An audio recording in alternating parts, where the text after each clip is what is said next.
Hello, Paul Pluter channel, ArchieLuxury channel, and today we're talking material goods. Remember, like, subscribe, and tell your fuckhead friends.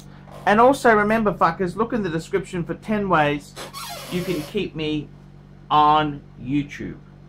And today I want to talk about 5 material goods that I have owned and I've had to part with for personal reasons. 5 material goods, items that I will never ever forget about. And this is an interesting question because I've had a lot of material goods, and I got to be completely frank with you. I've owned property. I owned a house. Actually, I owned 2 houses, and I owned a commercial property once.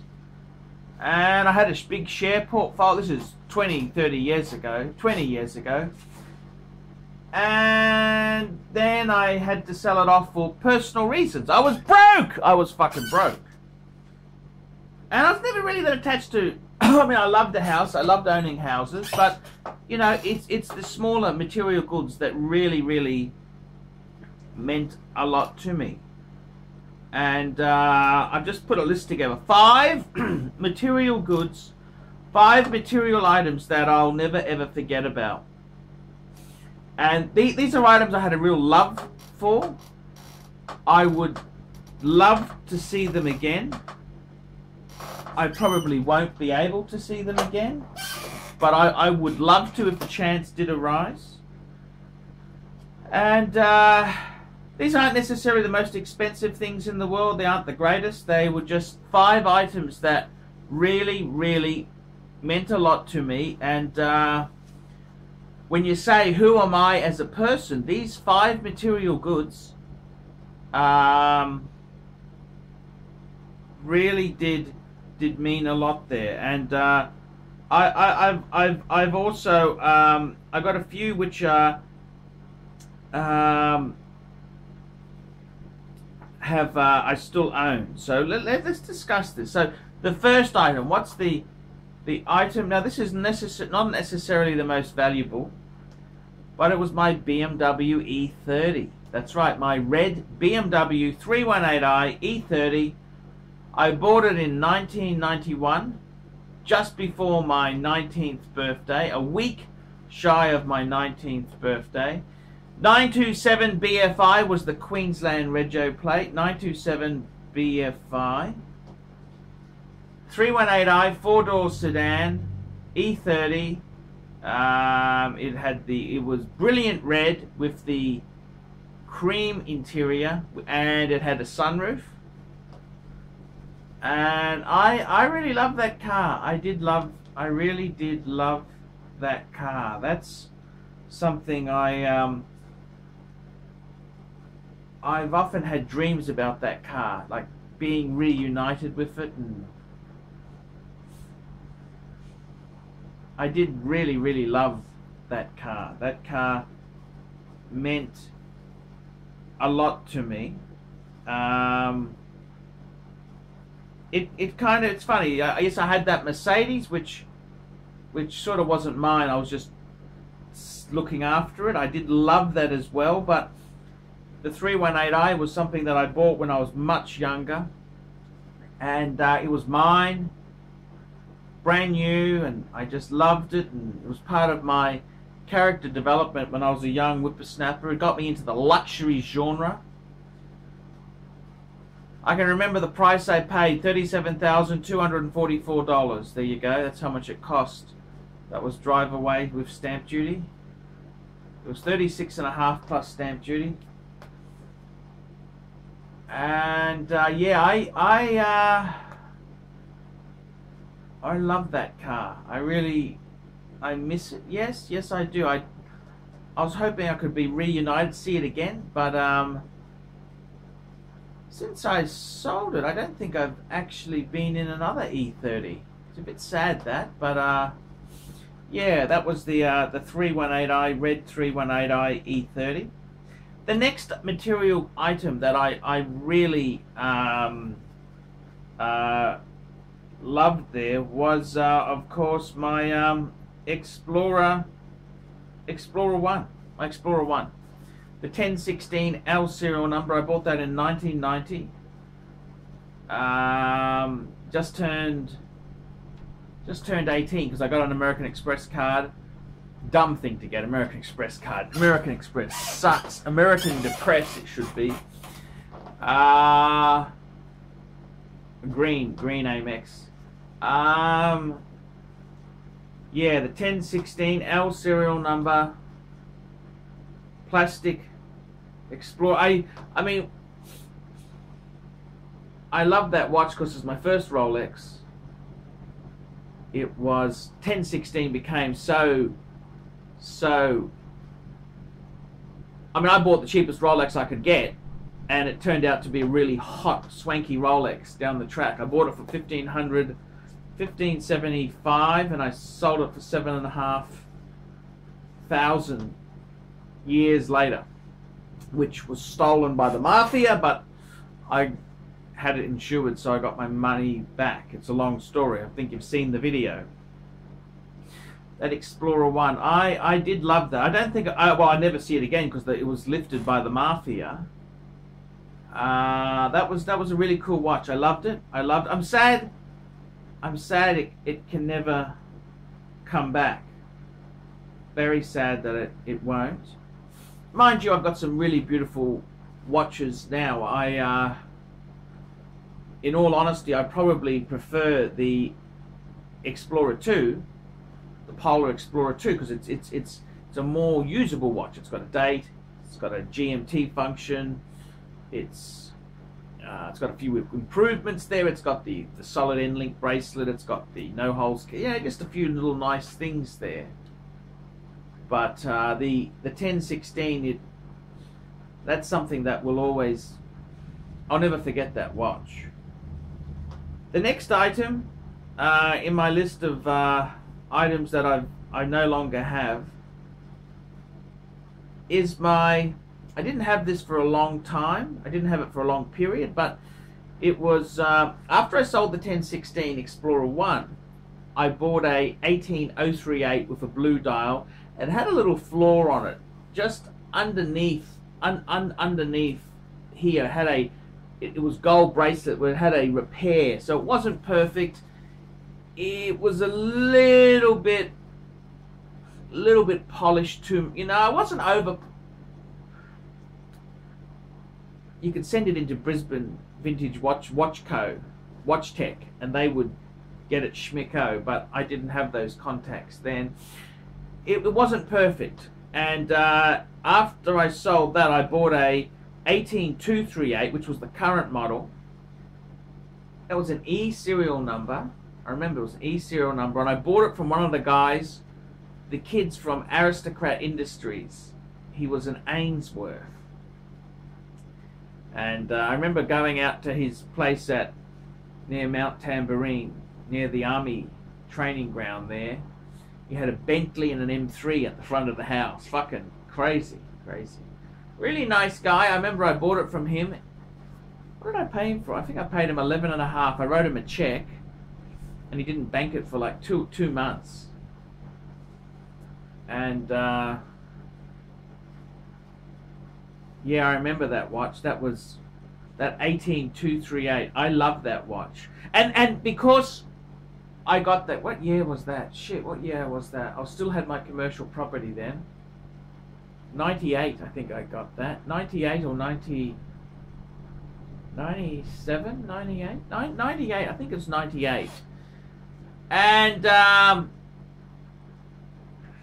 even though, you know, there was no question of, do you go day date 2, day date 40, or day date 30? That was the only president they had, so there was no moral dilemma which size one. That was it. It was just one size. The 18238, and it had box. It had a receipt, but he didn't have the papers because when he was coming back, he lost it. That's what happened. But it was diamond dial, cream dial with diamonds. I remember that quite well. Lovely. I love that watch. I sold it, and then I bought it back, and then I sold it again, which I didn't have the money when I bought it back. I couldn't really keep it. But yeah, that watch meant a lot to me, the president. Meant a lot to me. The next watch, the next great thing I've owned, the next great thing that stands out is it is the 5107. The 5107. How could you not mention that? The 5107, the white gold Calatrava Patek 5107. I got that in 2009. I remember I paid $12,250 and everyone said I paid too much. No box or just the watch itself.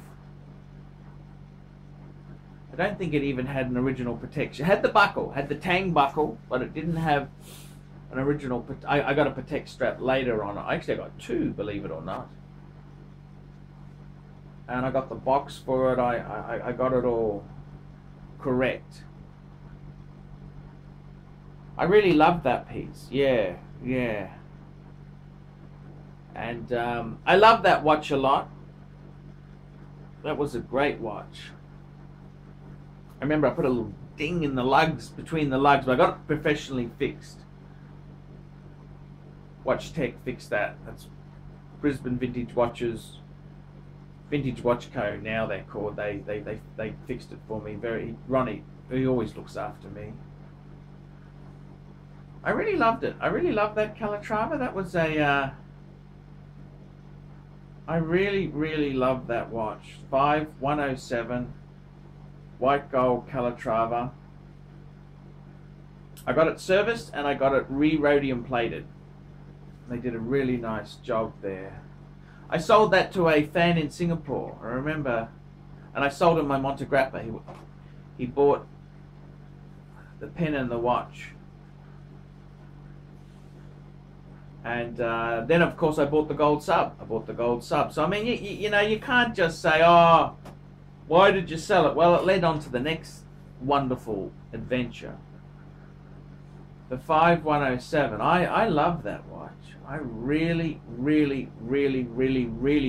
love that watch. It wasn't my first Patek. I'd had a few. The first Patek was a 3919. Then I had a 3944, which was a quartz Patek. I bought that in Thailand in 2003. 3944. Then I had this 70s quartz, ugly fucking thing. I paid 2.5 Aussie for it. I sold it basically what I paid for it. And I didn't make anything on that. That was I remember that one. That was a big. It was funky. It was cool to have. I mean, it's still a gold Patek, even though it was quartz. It was still a gold Patek. It's fuck off, sort of thing. But the 5107 was very special. That was a no compromise watch. I mean, it was a beautiful piece. Absolutely beautiful piece. I loved it. I loved the 5107. Yeah, I did. I really did. It was a just beautiful three-hand Patek with date. Beautiful display back. The sizing on it was really gorgeous. I loved it in the white gold. 5107. So cool. Such a cool piece. I got an extract from the archive for it. I remember that. It's a really cool piece. My 5107. I really love that. Really love that watch. I had it for a long time. I had it from 2009 till 2013 or 2014 I had it for. And it was a wonderful. I love that watch. I really did love that watch. Perfect, absolutely perfect proportions, perfect size. I love the crown guards on it. It was It's just gorgeous. I really love that watch. Really, really love that watch. And then the fifth item which I owned was the annual calendar, the 5035, which I bought for my 40th. And yellow gold. It had papers. Believe it or not, even though it was 37 mil, it wore a little bit smaller than the 5107. But I love that dial. It had that beautiful second hand that went around there, because the perpetual calendar doesn't have a second hand. And it was really, it's like a vintage. It had the, I think it's because it was in yellow gold. It felt like a vintage bubble back. That's what it reminded me of. Because it was a little bit small in modern times, 37 mil. It was. I loved the wind. You could wind it manually. The crown felt really. You shouldn't really do that, but when you occasionally wound it, it just felt really, really nice. I kind of preferred. It wasn't a screw-in crown. I preferred it to the 5107. The crown. Display back. Really beautiful. Really quite gorgeous watch that. I wore it for 12 months. I remember that. I wore the thing for 12 months. Great piece. Really great piece. I loved it. I loved it a lot. I loved it a lot. I sold it. Well, I sold it because I had a lot of debts, and I wanted to get onto a new phase of my life where I wanted to scale down and get rid of some of these nasty debts. Because I borrowed the money for the 5035. But it was a great piece. There's no question of that. It was very much a great piece. And those are the 5 pieces that have gone completely there. 5 pieces. 5 pieces that have left my life.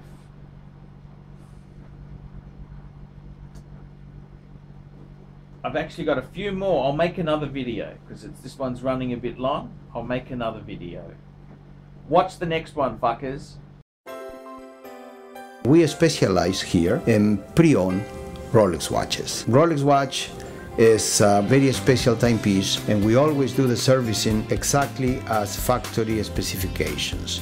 We buy a pre-owned piece and we put it into brand new condition. We have Rolex certified technicians working on that. We completely disassemble the piece. We adjust and polish and change every single part of the watch. You have to have certified watchmakers that know what they're doing. If you have an expensive car, you're just not going to bring it to any mechanic that doesn't know what they're doing. You spend $5,000, it's like if you put money in the safe deposit box. And 1 or 2 years from now, you will keep having your $5,000. We have to spend a lot of money to get all this equipment together, but makes me feel I'm doing what I'm supposed to do. It's not a question of money, it's my passion. Jewelers on time, simply the best.